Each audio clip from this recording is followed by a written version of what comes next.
വ്യത്യസ്തമായിട്ടുള്ള എൻ്റെ ഭാവനയിൽ കണ്ടെത്തിയ ഒരു ഐറ്റമാണ് ചെയ്യാൻ പോകുന്നത്. ലാലേട്ടൻ്റെ നമ്മുടെയൊക്കെ ചങ്കായ ലാലേട്ടൻ്റെ ഏറ്റവും മികച്ചൊരു ചിത്രമായിരുന്നു മണിച്ചിത്രത്താഴ്. ആ സിനിമയിൽ ശോഭനയ്ക്കാണ് ഭ്രാന്ത് എന്നറിഞ്ഞതിന് ശേഷം ലാലേട്ടൻ സുരേഷ് ഗോപിയോട് പറയുന്ന ലെങ്ത്തുള്ളൊരു സീനുണ്ട് ഡയലോഗുള്ള. ആ ഡയലോഗ് ഞാനൊരു 10 നടന്മാര് അതുപോലെ തന്നെ 3 രാഷ്ട്രീയ നേതാക്കന്മാരോ 1 by 1 ആയിട്ട് പറയാനുള്ളൊരു ശ്രമമാണ്. 13 പേര് ഈ ഡയലോഗ് ഇന്ന് ഓർഡർ ആയിട്ട് പറയാണ്. ശരി, അപ്പൊ നമുക്കത് തുടങ്ങിയാലോ? ഓക്കെ, ആയിക്കോട്ടെ, കാണാം. വേദനിപ്പിക്കുന്ന ചില കാര്യങ്ങൾ നീ ഇപ്പോ അറിയാൻ പോവുകയാണ്. അങ്ങേയറ്റ ക്ഷമയോടെ നീ അത് കേൾക്കണം. ഗംഗയുടെ സാരിക്ക് തീപിടിപ്പിക്കുന്ന, അല്ലിയെ കൊല്ലാൻ ശ്രമിക്കുന്ന മാടമ്പള്ളിയിലെ യഥാർത്ഥ മനോരോഗി നീ കരുതുന്നത് പോലെ ശ്രീദേവിയല്ല. ആ രോഗി നിന്റെ ഈ ഗംഗയാണ്. ഞാനിവിടെ വന്ന ദിവസം തന്നെ എനിക്ക് മനസ്സിലായി ശ്രീദേവിക്ക് അസുഖമൊന്നുമില്ല. ശ്രീദേവിയിൽ അസുഖം ആരോപിക്കപ്പെടുമ്പോൾ യഥാർത്ഥ രോഗി അടങ്ങിയിരിക്കുകയാണ്, ആഹ്ലാദിക്കുകയാണ്.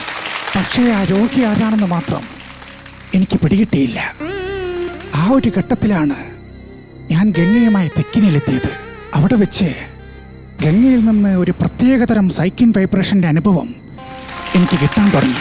വേദനയോടെ ഞാൻ മനസ്സിലാക്കി, ഞാൻ അന്വേഷിച്ച് നടക്കുന്ന മാടമ്പള്ളിയിലെ യഥാർത്ഥ മനോരോഗി എന്റെ അടുത്ത് നിൽക്കുന്ന ഗംഗയാണെന്ന്. ഞാൻ ചന്തുവിനെയും കൂട്ടി പുറപ്പെട്ടു. ഗംഗ ജനിച്ചു വളർന്ന ഏവൂർ എന്ന ഗ്രാമത്തിലേക്ക്. അവിടെ മുത്തശ്ശിയോടൊപ്പം പുള്ളുവൻ പാട്ടും പഴങ്കഥകളും കേട്ടു വളർന്ന കൊച്ചു ഗംഗ. അതായിരുന്നു ഗംഗയുടെ ബാല്യം. ഗംഗ SSLCക്ക് പഠിക്കുന്ന കാലം. ഗംഗയായിരുന്നു ഹൈസ്കൂളിന്റെ റാങ്ക് സ്വപ്നം. പരീക്ഷയുടെ തത്രപ്പാടിനിടയിൽ അവൾ അറിയുന്നു തന്നെ കൽക്കത്തയിലേക്ക് പറിച്ചു നടാൻ അച്ഛനും അമ്മയും വരുന്നു. പരീക്ഷയുടെ 1-ാം ദിവസം സ്കൂൾ അങ്കണത്തിലൂടെ ഒരു ഭ്രാന്തിയെ പോലെ ഓടിയ ഗംഗയെ ആ മിനിസ്റ്റർ എന്നും ഓർക്കുന്നു. അതായിരുന്നു ഗംഗയുടെ ആദ്യത്തെ അസുഖം.